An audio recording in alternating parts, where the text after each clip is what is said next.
तर मित्रांनो, मका पिकासंबंधित आपण भरपूर असे व्हिडिओ बनवले आहेत। त्यामध्ये की मकाची अळी नियंत्रण, मकाचं तण व्यवस्थापन, मका पिकाच्या वेगवेगळ्या दाण्यासाठी व्हरायटी, मुरघासासाठी स्पेशल व्हरायटी, असे भरपूर व्हिडिओ आपल्या चॅनलवरती अपलोड केलेले आहेत। तर आजच्या या व्हिडिओमध्ये आपण मका पिकाचं तिथं खत व्यवस्थापन बघणार आहोत की मका पिकाला कोणत्या वेळी कोणतं खत देणं गरजेचं आहे।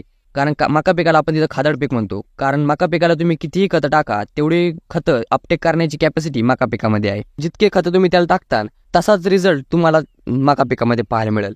आजच्या या व्हिडिओमध्ये आपण कमी खर्चात चांगलं खत व्यवस्थापन आपल्याला करायचे, तर आजच्या या व्हिडिओमध्ये आपण मका पिकाचं स्वस्त आणि योग्य खत व्यवस्थापन कशा पद्धतीने करू शकतो या संबंधित संपूर्ण आजचा आपला हा व्हिडिओ असणार आहे।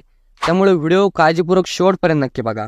आणि जर तुम्ही मका उत्पादक शेतकरी असाल तर आपल्या चॅनलला तिथे नक्की सबस्क्राईब करा, कारण की मका रिलेटेड संपूर्ण व्हिडिओज आपल्या चॅनलवरती तिथे अपलोड केले जातात आणि त्यांचे रेग्युलर अपडेटसाठी बेल नोटिफिकेशनला ऑलवरती नक्की सेट करा। तर मित्रांनो, मकाचं खत व्यवस्थापन करताना मुख्यतः 2 किंवा 3 डोस मकाला दिले पाहिजे। शक्यतो मका पिकाला तिथे 2च डोस करतात, त्यामुळे या व्हिडिओमध्ये मी तुम्हाला मका पिकासाठी 2च डोस सांगतो। तुमची इच्छा असेल तर तुम्ही तिथे तिसरा पण डोस करू शकता। तर मित्रांनो, मकाचा पहिला डोस आपल्याला 15 ते 20 दिवसांच्या आसपास आपली ज्यावेळेस मका होते त्यावेळेस आपल्याला मकासाठी पहिला डोस करायचा आहे। या पहिल्या डोसमध्ये आपण 1 बॅग युरिया वापरायचा आहे, 1 बॅग सिंगल सुपर फॉस्फेट वापरायचा आहे आणि 10 किलो झिंक सल्फेट वापरायचे आहे। झिंक सल्फेट वापरायचं कारण मित्रांनो, मका पिकाला जास्त डिफिशियन्सी जी पडत असते ती झिंकची डिफिशियन्सी पडत असते, यामुळे पानं आपले पिवळे पडलेले पाहायला मिळू शकतात। त्यामुळे मका पिकामध्ये आपल्याला सुरुवातीपासूनच आपल्याला सर्व डोसमध्ये तिथे झिंकचा वापर करायचा आहे। त्यानंतर मित्रांनो, हे झालं मकाचं पहिलं खत व्यवस्थापन। यानंतर मग मकाचा दुसरा डोस आपल्याला मका पीक आपले 30 ते 40 दिवसांची झाल्यानंतर दुसरा डोस करायचा आहे। या डोस करता वेळी आपल्याला 1 बॅग युरिया घ्यायचा आहे, 1 बॅग 20-20-0 वापरायचे आणि 1 बॅग 19-19 वापरायचे।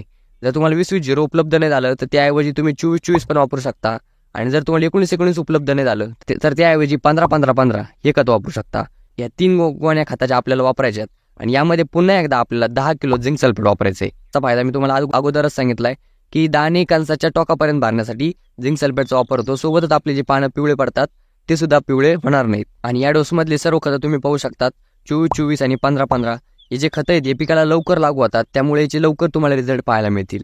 यानंतर मित्रांनो, तिसरा जो डोस आपल्याला करायचा आहे तर तो तुम्ही तुमच्या स्वइच्छेने करू शकता। या दुसऱ्या डोसमध्ये जे खतं तुम्ही वापरले नाही ते खतं तुम्ही तिसऱ्या डोसमध्ये पण वापरू शकता। फक्त लक्षात घ्या, तिसऱ्या डोसमध्ये पोटॅशयुक्त खताचा आपल्याला वापर करायचा आहे।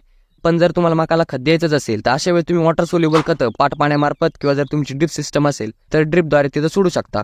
तर मित्रांनो, अशा प्रकारे मकाचं खत व्यवस्थापन मी तुम्हाला तिथं थोडक्यात सांगण्याचा प्रयत्न केलाय। तर मित्रांनो, व्हिडिओची माहिती जर आवडली तर व्हिडिओला लाईक नक्की करून जा।